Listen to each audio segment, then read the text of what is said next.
কার্যক্রম নিষিদ্ধ আওয়ামী লীগের প্রতিষ্ঠাবার্ষিকী ঘিরে সতর্ক আইন শৃঙ্খলা বাহিনী।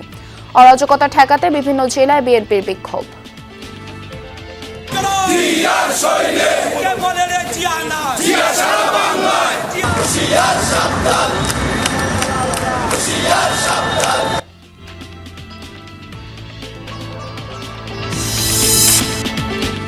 নেত্রকোনার নৈহাটি পশুর হাটে পরিবহন শ্রমিক ইউনিয়নের নামে চাঁদাবাজি।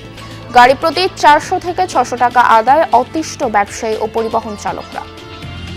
কিছুদিন ধরে আবার এটা চলতেছে, বুঝছেন? এরা হইতেছে না উপরে নির্দেশ। চালান ভাড়া হইলে 200-300, আর চালান আনলে 500 টাকা।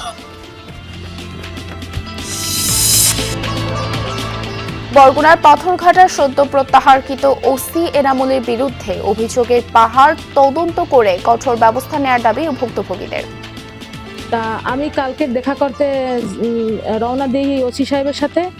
তখন আমার পথে আমার মামলার 1 নম্বর আসামি বাদশা কোন আমাকে পথ অবরুদ্ধ করে। থানায় জিডি করতে গেছে, আমাদের সাথে ওসি স্যার খুব খারাপ ব্যবহার করছে।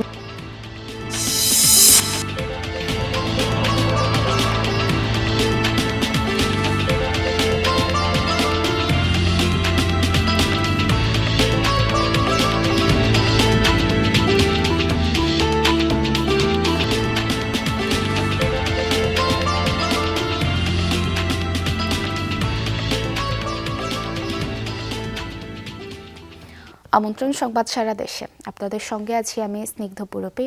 এতক্ষণ শিরোনাম দেখছিলেন, এবারে পুরো খবর। কার্যক্রম নিষিদ্ধ আওয়ামী লীগের প্রতিষ্ঠাবার্ষিকীকে কেন্দ্র করে আইন শৃঙ্খলা পরিস্থিতি নিয়ন্ত্রণে রাখতে ঢাকা, নারায়ণগঞ্জ, গোপালগঞ্জ, গাজীপুর, চট্টগ্রাম ও ফরিদপুরে সেনাবাহিনী মোতায়েন করা হয়েছে। গতকাল বিকেল থেকে 6 জেলায় সেনাবাহিনী মোতায়েন করা হয়। বিভিন্ন সড়কে টহল চলছে। অনাকাঙ্ক্ষিত ঘটনা এড়াতে কয়েক জেলায় মোতায়েন করা হয়েছে বিজিপিও। এদিকে দেশজুড়েই সতর্ক অবস্থানে পুলিশ সহ আইনশৃঙ্খলা বাহিনীর সদস্যরা। শহরের মোড়ে মোড়ে বসানো হয়েছে চেকপোস্ট, সন্দেহভাজন যানবাহনে চালানো হচ্ছে তল্লাশি। কেউ যেন নাশকতামূলক কর্মকাণ্ড করতে না পারে সেজন্য গোয়েন্দা নজরদারিও বাড়ানো হয়েছে বলে জানিয়েছেন কর্মকর্তারা। সাধারণ মানুষ যেন কোনোভাবেই হয়রানির শিকার না হয় সে বিষয়ে আইনশৃঙ্খলা বাহিনীর সদস্যদের সতর্ক থাকার নির্দেশ দেওয়ার কথা জানান তারা।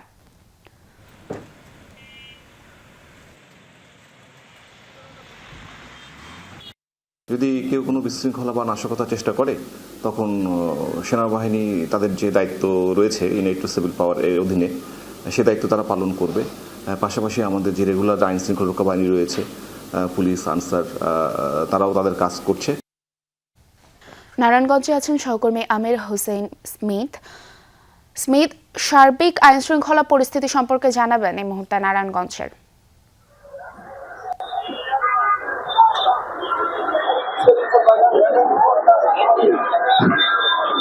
পুরোপুরি যে নারায়ণগঞ্জের আইন শৃঙ্খলা পরিস্থিতি কিন্তু স্বাভাবিক রয়েছে। সকাল থেকে সেনাবাহিনী, বিজিবি, পুলিশ কিন্তু তারা টহল দিচ্ছেন। পাশাপাশি কিন্তু তারা পুলিশের পক্ষ থেকে চেকপোস্টও বসানো হয়েছে। তবে সকাল থেকে এখন পর্যন্ত নিষিদ্ধ কার্যক্রম, নিষিদ্ধ আওয়ামী লীগ বা অঙ্গ সংগঠন যেগুলো নিষিদ্ধ ঘোষণা করা হয়েছে তাদের পক্ষ থেকে কিন্তু এখন পর্যন্ত কোনো মিছিল বা মিটিং আমরা নারায়ণগঞ্জে দেখতে পাইনি। তবে নারায়ণগঞ্জে মানে আওয়ামী লীগের যে নাশকতা বা সন্ত্রাস বিরোধী কার্যক্রমের প্রতিবাদে কিন্তু বিএনপি এবং অঙ্গ সংগঠনের নেতা কর্মীরা মিছিল করেছেন। নারায়ণগঞ্জের যানবাহন চলাচল স্বাভাবিক রয়েছে। সাধারণ মানুষের মধ্যে তেমন কোনো উদ্বেগ, উৎকণ্ঠা আমরা কিন্তু লক্ষ্য করছি না। যান চলাচল করছে, অফিস, আদালত, স্কুল, কলেজগুলোতে স্বাভাবিকভাবে শিক্ষার্থী, যানবাহন সব তারা আসছেন। অফিস আদালত কিন্তু খুলেছে, সরকারি, বেসরকারি, গার্মেন্টস কর্তৃপক্ষ সবাই কিন্তু তাদের কর্মের কাজে যোগ দিয়েছেন। সবকিছু মিলিয়ে নারায়ণগঞ্জের গত কয়েকদিনের যে স্বাভাবিক পরিস্থিতি, তবে আইন শৃঙ্খলা বাহিনী বিভিন্ন পয়েন্টে কিন্তু নজরদারি বাড়িয়েছে। বিশেষ করে ঢাকা, চট্টগ্রাম এবং সিলেট মহাসড়ক যেটি আছে সেখানে অসংখ্য এক্সিট আছে, সেখানে যাতে কার্যক্রম নিষিদ্ধ সংগঠনের নেতা কর্মীরা বা কর্মীরা কোনো অবস্থাতে কোনো ধরনের মিছিল, মিটিং বা পিকেটিং করতে না পারে সেদিকে তারা সজাগ দৃষ্টি রাখছেন। এই ছিল আমার কাছে সর্বশেষ তথ্য। পুরবী। ধন্যবাদ স্মিথ। নারায়ণগঞ্জের বিস্তারিত জানছিলাম আপনার থেকে। রাঙামাটি শহরের বিভিন্ন এলাকায় বিশেষ অভিযান চালিয়ে কার্যক্রম নিষিদ্ধ আওয়ামী লীগ ও এর সহযোগী সংগঠনের নেতাকর্মী সহ মোট 16 জনকে গ্রেফতার করেছে পুলিশ। সোমবার রাতে রাঙ্গামাটি কোতোয়ালি থানা পুলিশ এসব অভিযান পরিচালনা করে। পুলিশ জানায় গ্রেপ্তার হওয়া ব্যক্তিদের মধ্যে আওয়ামী লীগ, যুবলীগ, শ্রমিক লীগ ও কৃষক লীগের বিভিন্ন পর্যায়ের নেতাকর্মী রয়েছেন। এছাড়া সন্ত্রাসী কর্মকাণ্ড, দাঙ্গা সৃষ্টি ও মাদক সংশ্লিষ্ট অভিযোগে কয়েকজনকে আটক করা হয়েছে। জেলা আইন শৃঙ্খলা পরিস্থিতি স্বাভাবিক রাখতে এ ধরনের বিশেষ অভিযান অব্যাহত থাকবে বলেও জানিয়েছে পুলিশ। এদিকে গোপালগঞ্জের কাশিয়ানী ও মকসুদপুরে কার্যক্রম নিষিদ্ধ আওয়ামী লীগ ও সহযোগী সংগঠনের 6 নেতাকর্মীকে গ্রেফতার করেছে পুলিশ। কার্যক্রম নিষিদ্ধ আওয়ামী লীগের প্রতিষ্ঠা বার্ষিকী ঘিরে অনাকাঙ্ক্ষিত ঘটনা ঠেকাতে দেশের বিভিন্ন স্থানে বিক্ষোভ মিছিলের পাশাপাশি গুরুত্বপূর্ণ পয়েন্টে অবস্থান নিয়েছে বিএনপি ও সহযোগী সংগঠনের নেতাকর্মীরা। সকালে ঢাকা আরিচা মহাসড়কে বিক্ষোভ করে বিএনপি ও অঙ্গ সংগঠনের নেতাকর্মীরা। তারা জানান, বিএনপি, যুবদল ও ছাত্রদলের নেতাকর্মীরা মহাসড়কের বিভিন্ন এলাকায় অবস্থান নিয়েছেন। প্রতিষ্ঠাবার্ষিকী পালনের নামে কার্যক্রম নিষিদ্ধ আওয়ামী লীগের নেতাকর্মীরা যেন কোনো নাশকতা করতে না পারে সেজন্য সতর্ক থাকার কথা জানান তারা।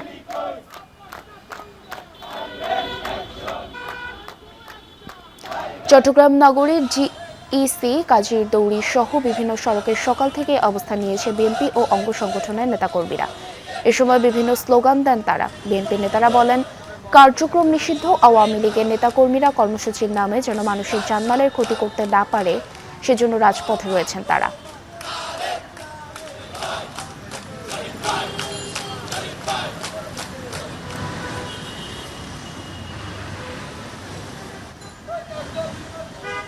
ফরিদপুরের ভাঙ্গায় বিক্ষোভ মিছিল ও সমাবেশ করছে বিএনপি ও সহযোগী সংগঠনগুলো। ভাঙ্গা বাস স্ট্যান্ড থেকে শুরু হয়ে বিভিন্ন সড়ক প্রদক্ষিণ করে মিছিলটি, পরে অনুষ্ঠিত হয় সমাবেশ। এ সময় বক্তারা বলেন, কার্যক্রম নিষিদ্ধ আওয়ামী লীগের নাশকতা রুখতে দিনব্যাপী সড়কে অবস্থান করবে বিএনপির নেতাকর্মীরা।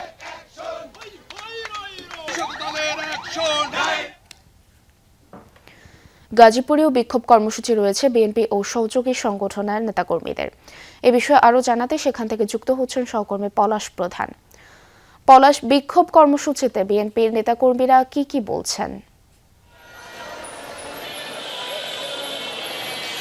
পূর্বে সকাল থেকে কিন্তু গাজীপুর মহানগর জেলা ঢাকা ময়মনসিংহ মহাসড়ক যেটি রয়েছে সেটি আসলে সুরক্ষা দিতে যেন কোনো পরিবহনের যানমাল যেন আসলে কোনো সমস্যা না হয়, যাত্রীদের কোনো সমস্যা না হয়, সেই ক্ষেত্রে কিন্তু আমরা দেখেছি যে বিএনপির অঙ্গ সংগঠনের যে নেতাকর্মীরা তারা মহাসড়কের বিভিন্ন প্রান্তে বিভিন্ন গুরুত্বপূর্ণ যে পয়েন্ট রয়েছে সেই পয়েন্টে কিন্তু তারা মিছিল করছে, প্রতিবাদ জানাচ্ছে যেন ঢাকা ময়মনসিংহ মহাসড়কের যে যাত্রী রয়েছে, বিভিন্ন ব্যক্তিগত পরিবহন রয়েছে বা যাত্রী পরিবহন রয়েছে, সেই পরিবহনের যেন কোনো ত্রুটি বিচ্যুতি না হয় সেই বিষয়ে কিন্তু তারা সকাল থেকে আমরা দেখছি যে গাজীপুরে শুধু টঙ্গীই নয়, গাজীপুর সহ বিভিন্ন এলাকায় তারা মিছিল মিটিং করছে এবং তাদের হাতে আমরা লাঠিসোঁটাও দেখেছি যেন কোনো প্রকারের জন্য নিষিদ্ধ ঘোষিত যে আওয়ামী লীগ রয়েছে, আওয়ামী লীগের অঙ্গ সংগঠনের নেতাকর্মীরা যেন মহাসড়কে এসে যেন কোনো অপ্রীতিকর ঘটনা না ঘটে সেই বিষয়ে কিন্তু তারা প্রস্তুত রয়েছে। আমরা দেখেছি গাজীপুরের টঙ্গী, বোটবাজার, কলেজ গেট, ফুসেন মার্কেট,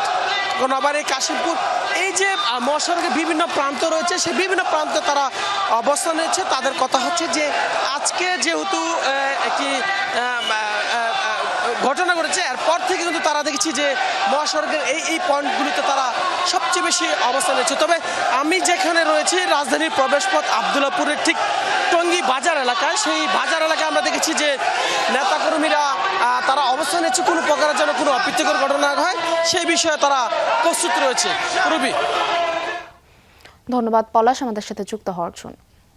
নেত্রকোনার নৈহাটি পশুর হাটে পরিবহন শ্রমিক ইউনিয়নের নামে চাঁদাবাজির অভিযোগ উঠেছে। ময়মনসিংহ বিভাগের বৃহত্তর এই হাট থেকে বের হওয়ার মুখে পিকআপ ট্রাকে চলছে এমন চাঁদাবাজি। প্রতি গাড়ি থেকে 400 থেকে 600 টাকা নেওয়া হচ্ছে। চাঁদাবাজির বিষয়টি ধরাও পড়ে যমুনা টিভির ক্যামেরায়। হাট থেকে বের হওয়ার মুখেই এক এক করে থামানো হচ্ছে ট্রাক, পিকআপ। তাদের কাছ থেকে আদায় করা হচ্ছে 400 থেকে 600 টাকা পর্যন্ত। নেত্রকোনার বারহাট্টা উপজেলার নওহাটি বাজার। প্রতি সোমবার গবাদি পশুর হাট বসে এখানে। আশপাশের জেলাসহ বিভিন্ন জেলা থেকে গবাদি পশু নিয়ে আসেন খামারি ও ব্যাপারীরা। পশু বিক্রি করে বা কিনে হাট থেকে বের হওয়ার মুখেই গুনতে হয় টাকা। ব্যাপারী ও পরিবহন চালকরা বলছেন, পরিবহন শ্রমিক ইউনিয়নের নামে পিকআপ থেকে 400, মাঝারি ট্রাক থেকে 500 ও বড় ট্রাক থেকে 600 টাকা আদায় করা হচ্ছে। গত 2 মাস ধরে চলছে এমন চাঁদাবাজি। এই 400 টাকা নেয়, এটা পুরো মানে খুবই টাকা নিছে, খুব চাঁদাবাজি টাকা নিছে। 400 টাকা তো এটা কি জন্য নিল? কিছুদিন ধরে আবার এটা চলতেছে, বুঝছেন? এরাও কইতাছে এটা উপরে নির্দেশ। চালান আনলে বলে 500 টাকা, আনাইলে 200-300 গ্যারান্টি দিন করে। চালান ছাড়া হইলে 200-300, আর চালান আনলে 500 টাকা। আমাদের বাড়ি অনেক দূরে, অনেক তো আমরা মারে, আমরা কি কইয়াম? 400-300 এরকম লাগে। চাঁদা নেওয়ার বিষয়টি ধরা পড়ে যমুনা টিভির ক্যামেরায়ও। গাড়ি থেকে টাকা নেওয়ার কথা স্বীকারও করে শ্রমিক সংগঠনের লোকজন। পরে বিষয়টি নিয়ে সংবাদ প্রচার না করতে সাংবাদিককে ম্যানেজের চেষ্টাও করা হয়। না না ভাই, আমরা 200 টাকা নিয়ে 150 টাকা নিয়ে গাড়ি প্রতি গাড়ি চালান দিয়ে। এই টাকাটা কিভাবে হয়? টাকাটা পরে কোথায় যায়? ওটা তো আপনার অফিস প্রতি একটু 100 টাকা আর 100 টাকা ভাড়া। চাঁদাবাজির বিষয়টি জানা নেই বলে দাবি করেন উপজেলা নির্বাহী কর্মকর্তা। খোঁজ নিয়ে ব্যবস্থা নেওয়ার আশ্বাস দেন তিনি। বিষয়টা আমার মাথায় কিন্তু আমি অবগতই ছিলাম না, যেহেতু আপনাদের মাধ্যমে জানতে পারলাম। আমি এই বিষয়টা অ্যাড্রেস করছি এবং চেষ্টা করছি। চাঁদাবাজি রোধে দলীয় নেতাকর্মীদের দিয়ে ব্যবসায়ীদের নিরাপত্তা দেওয়ার কথা জানান স্থানীয় সংসদ সদস্য। আমরা প্রয়োজন হলে আমাদের ছাত্রদল, যুবদল, স্বেচ্ছাসেবক দল আছে, তাদেরকেও আমরা দরকার হলে বাজারের দিন যাতে ব্যাপারী এবং সাধারণ জনগণ কোনো হেনস্থার শিকার না হয়, আমরা চাঁদাবাজির শিকার না হয়, সেই ব্যবস্থা আমরা করব। প্রতি বছর হাটটি থেকে প্রায় 2.5 কোটি টাকা রাজস্ব আয় করে সরকার। সড়কে চাঁদাবাজি কমলে হাট থেকে রাজস্ব আয় বাড়বে বলে জানান ব্যবসায়ীরা। তাপস সরকার, যমুনা নিউজ। বরগুনার পাথরঘাটা থানার সাবেক ওসি এনামুলের বিরুদ্ধে অভিযোগের কোনো অন্ত নেই। সেই থানায় নারীরা কোনো আইনি সহায়তার জন্য গেলেই এনামুলের অশোভন আচরণের শিকার হন। মামলার আসামিদেরও ছেড়ে দেওয়ার অভিযোগ রয়েছে এনামুলের বিরুদ্ধে। সম্প্রতি তাকে থানা থেকে প্রত্যাহার করে এসপি অফিসে সংযুক্ত করা হয়েছে। তবে তার বিরুদ্ধে যেন বিভাগীয় ব্যবস্থা নেওয়া হয়, এমনটাই চাওয়া ভুক্তভোগীদের। এসিডে ঝলসে গেছে 5 বছরের শিশু জাইমার হাত। ছোট্ট শিশুকে নিয়ে থানা প্রাঙ্গণে বসে আছে অভাগী মা। মামলা করে পড়েছেন আসামিদের রোশনলে। থানার ওসির বিরুদ্ধে রয়েছে অসহযোগিতা এবং অপেশাদার আচরণের অভিযোগ। বরগুনা এসিড অপরাধ দমন ট্রাইব্যুনালে মামলা করেন শিশু জাইমার মা ফাতেমা অর্পা। 7 জুন এফআইআরের জন্য পাথরঘাটা থানাকে নির্দেশ দেন বিচারক। ফাতেমার অভিযোগ, ইচ্ছাকৃতভাবেই মামলা রেকর্ড করতে কালক্ষেপণ করেন থানার ওসি এনামুল হক। 14 জুন থানায় ওসিকে না পেয়ে ফোন করলে ফাতেমার সাথে অশোভন আচরণ করেন অভিযুক্ত এনামুল।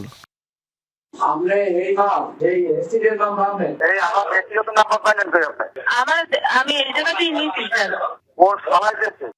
17 তারিখ মামলার 2 নম্বর আসামিকে গ্রেফতার করে থানায় নিলেও অভিযোগ ওঠে মোটা অঙ্কের টাকার বিনিময়ে তাকে ছেড়ে দেয় ওসি এনামুল। খবর পেয়ে পরদিন থানায় যাওয়ার পথে হামলার শিকার হন ফাতেমা। আর হামলা করেন খোদ মামলার প্রথম আসামি বাচ্চা আকন। সেই রাতের ভিতরেই ওসি, আমি শুনছি যে টাকা খেয়ে ছেড়ে দেয় এই আসামিকে। তা আমি কালকে দেখা করতে রওনা দিই ওসি সাহেবের সাথে। তখন আমার পথে আমার মামলার 1 নম্বর আসামি বাদশাহ কোন আমাকে পথ অবরুদ্ধ করে। এরপর আমি কই আমার গাড়িতে ওই একটা সোফা হতেবেন না, হ্যাঁ তোর থতমা গেলাম, আমারও একটা সোফার দিস। এনামুলের বিরুদ্ধে নারীদের সাথে অশোভন আচরণের অভিযোগও কম নয়। পাথরঘাটা থানায় সহায়তা নিতে যাওয়া বেশিরভাগ নারী তার বাজে আচরণের শিকার হয়েছেন। আমার এরকম মনিটর চুরি হয়ে গেছে এই কথা শোনার সঙ্গে সঙ্গে উনি এমন ভাবে খারাপ আচরণ করলেন। উনি বলছেন এই মুহূর্তে আপনি এখান থেকে বেরোবেন, নাইলে আপনার নামে আমি মামলা দেব। আমার বোন নিখোঁজ, তার জন্য আমরা থানায় জিডি করতে গেছি। আমাদের সাথে ওসি স্যার খুব খারাপ ব্যবহার করছে। এসব বিষয়ে ক্যামেরায় কোনো কথাই বলতে রাজি হন এনামুল। এদিকে নানা অভিযোগের পর 20 তারিখ এনামুলকে পাথরঘাটা থানা থেকে প্রত্যাহার করা হয়। বিভিন্ন নাম্বারের ফোন দিয়ে আমাদেরকে ব্ল্যাকমেইল করে। আপনাকেও ব্ল্যাকমেইল করে। ব্ল্যাকমেইল সব এই জন্য আমার ভিজিটিং কার্ড নেন, সরকারি নাম্বারটাই শুধু দেওয়া হয়। অভিযোগের বিষয়ে তদন্ত করে যথাযথ ব্যবস্থা নেওয়ার আশ্বাস পুলিশের ঊর্ধ্বতন কর্মকর্তার। আমরা পাথরঘাটা সার্কেলের কে দিয়ে একটা কমিটি করে দিয়েছি এর সত্যতা যাচাই করার জন্য 3 দিনের মধ্যে একটা রিপোর্ট দিতে বলা হবে। রিপোর্টের ভিত্তিতে অবশ্যই ঊর্ধ্বতন কর্তৃপক্ষ যেটা সঠিক সেই সিদ্ধান্তই নেবেন বলে আমি আশা করি। নারীদের সাথে অশোভন আচরণকারী এনামুলের বিরুদ্ধে বিভাগীয় শাস্তির দাবি ভুক্তভোগীদের। রাহিম সারোয়ার, যমুনা নিউজ। তিস্তার পানি বৃদ্ধির সাথে এবার ভাঙন দেখা দিয়েছে রংপুর গঙ্গাচড়া বন্যা নিয়ন্ত্রণ গ্রোয়েন বাঁধের দুপাশে। এরই মধ্যে একপাশে পুরো অংশ এবং আরেক পাশের 150 মিটার এলাকার উঁচু আবাদি জমি নদীতে বিলীন হয়ে গেছে। বাঁধটি রক্ষা করা না গেলে আশেপাশের হাজারো হেক্টর আবাদি জমি বসতবাড়ি নদীতে বিলীন হয়ে যাওয়ার শঙ্কা দেখা দিয়েছে। সেই ভাঙন মূল বন্যা নিয়ন্ত্রণ বাঁধে আঘাত হানলে তলিয়ে যাবে বহু লোকালয়। এবার তিস্তার পানি ওঠানামার সাথে সাথে রংপুরের বিভিন্ন বাঁধে ভাঙন ক্রমেই দৃশ্যমান হয়ে উঠছে। গেল 3 দিনে গঙ্গাচড়ার কোলকন্দ ইউনিয়নের 6 নং ওয়ার্ডে তিস্তার বামতির রক্ষার গ্রোয়েন বাঁধের দুপাশে ভয়াবহ ভাঙন ধরেছে। এরই মধ্যে 300 মিটার বাঁধটির পূর্ব পাশের 150 মিটার আবাদি জমি বিলীন হয়ে গেছে। তৈরি হয়েছে বিশাল ঘূর্ণিপাক। বাকি 150 মিটার অংশেও তৈরি হয়েছে গর্ত। বাঁধটির পশ্চিম প্রান্ত ঘেঁষা পুরো জমিগুলো এখন তিস্তার গর্ভে। পাথর ও ব্লক নদীগর্ভে বিলীন হওয়ায় এসপার বাঁধটি ধসে যাওয়ার শঙ্কায়। এতে ঝুঁকির মুখে পড়েছে মূল বামতির রক্ষা বাঁধ। এমন অবস্থায় হাজারো হেক্টর জেগে ওঠা আবাদি জমি এবং ঘরবাড়ি নিয়ে দুশ্চিন্তায় এলাকার মানুষ। 300 মিটার গুরিং বাঁধে এখনো 150 মিটার আর আছে। 150 মিটার হলে বাড়িঘর সব হাজার খানেক বাড়িঘর আছে, এই সব বিনাশ হয়ে যাবে। আবাদ আসলে আমাদের জনগণ আবাদ করছিল, এটাই 2-3 দিনের মধ্যে এটা বিনিশ হয়ে গেল। আসিয়াই আবার রাস্তাটা ভাঙি চলে যাইতেছে। বাঁধ রক্ষায় পানি উন্নয়ন বোর্ড কিছু জিও ব্যাগ ফেলানোর কাজ করছে, কিন্তু সেটাকে অপর্যাপ্ত দাবি করে ক্ষোভ জানিয়েছেন স্থানীয়রা। এখানে পাইলিং এর দরকার, সেই বস্তা না দিয়ে 37টা বস্তা দিয়ে এরা আসি এনে তামসা করায়। পানি অনেক দূর গেছে, এইবার এই পানি আমার বাড়ি গেলে ভাঙি দিবে, তেমন ব্যবস্থা নেন। এই বেড়িবাঁধের জন্য আমাদের বাড়িঘর সমস্ত ভাসিয়েও যেতে পারে, আমরা এখানে থাকতেও পারবো না। স্থানীয় জনপ্রতিনিধিরাও অসন্তুষ্ট। উদ্বেগ জানিয়েছেন উপজেলা নির্বাহী অফিসারও। পরিদর্শন শেষে পর্যাপ্ত ব্যবস্থা নেয়ার আশ্বাস পানি উন্নয়ন বোর্ডের। গঙ্গাচড়া উপজেলা ফুল প্লাবিত পানিতে হয়ে যাবে, এমনকি মহানগর প্লাবিত হওয়ার বলে আশঙ্কা আছে। ব্যাগ হুইলিং এর জন্য ভাঙতেছে, তো সেটা কিছু বস্তা এবং ডাম্পিং করলে হয়তো ব্যাগ হুইলিংটা থেমে যাবে। তবে এখানে গুরুত্বপূর্ণ বিষয় যে স্পারের ভিতর দিয়ে সিপেজ হয়ে যেন কোনো পানি না যায়, সেটা আমরা অবজারভেশনে রাখতেছি। জিও ব্যাগ দিয়েছে, সেই জিও ব্যাগটা ফিলিং করে ফেলা হচ্ছে, তো সেটা আমাদের কাছে পর্যাপ্ত মনে হয়নি। আমি আবারও পানি উন্নয়ন বোর্ডের নির্বাহী প্রকৌশলী মহোদয়ের সাথে কথা বলেছি। বাঁধ রক্ষায় পানি উন্নয়ন বোর্ডকে সব ধরনের নির্দেশনা দেওয়ার কথা জানিয়েছেন জেলা প্রশাসক। একটা ভাঙন দেখা দিয়েছে, সেখানে আমরা ইতোমধ্যেই পানি উন্নয়ন বোর্ড ওখানে 200টা জিও ব্যাগ পাঠিয়েছে। যদি চাহিদা থাকে তাহলে আরও জিও ব্যাগ ওখানে যাবে। 2004 সালে এই স্পারগ্রোয়েন বাঁধের নির্মাণ কাজ শেষ হয়। এ কারণে বন্যা ভাঙন থেকে মূল বাঁধ ছাড়াও আবাদি জমি ও বাড়ি ভিটে রক্ষা হয়েছিল। স্থানীয়রা বলছেন এই গ্রোয়েন বাঁধটিকে বাঁচানো না গেলে তাদের জমি, জিরেদ, ভিটে, মাটি, শিক্ষা প্রতিষ্ঠান সহ সবকিছুই যাবে তিস্তার গর্ভে। কিন্তু পানি উন্নয়ন বোর্ড যে জিও ব্যাগ বরাদ্দ দিয়েছে সেটি প্রয়োজনের তুলনায় একেবারেই নগণ্য। তার উপর আছে ফেলানোর ক্ষেত্রে ধীর গতি। এই অবস্থার দ্রুত উত্তরণ চান তারা। সরকার, মাঝারুল মান্নান, যমুনা নিউজ, কোলকন্দ, রংপুর। দর্শক, এই ছিল সংবাদ সারা দেশের এখনকার আয়োজনে। এতক্ষণ সাথে থাকার জন্য ধন্যবাদ সবাইকে।